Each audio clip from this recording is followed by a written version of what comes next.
Allahumma arhamna bil Qur'an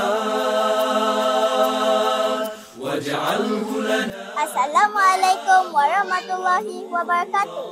Nama saya Laili Farhayona, wartawan cilik Sebara TV.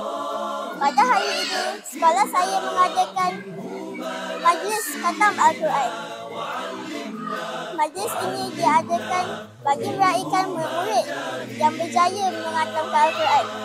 Jom kita saksikan majlis yang penuh bermakna ini. Ana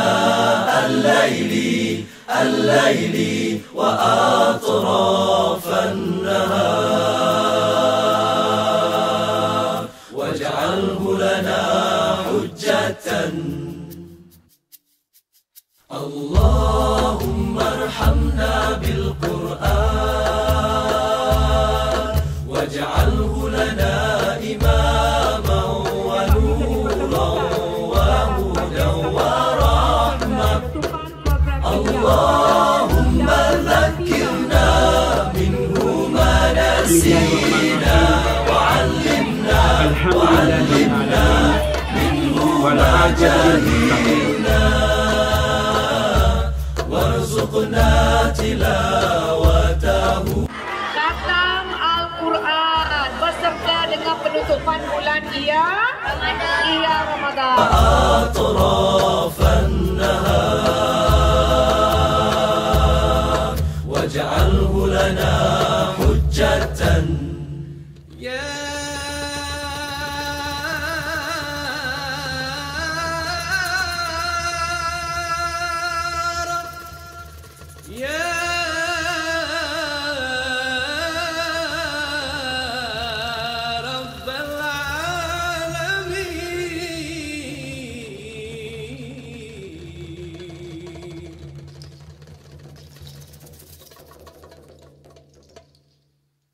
Allah rahmati kami dengan Al-Quran,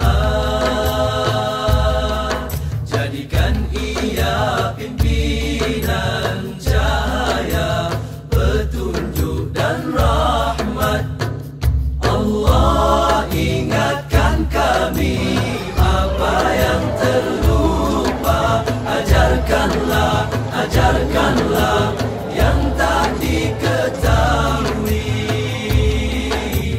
Rezekikan kami membacanya siang dan malam, sepanjang siang dan malam. Jadikan ia penolong kami.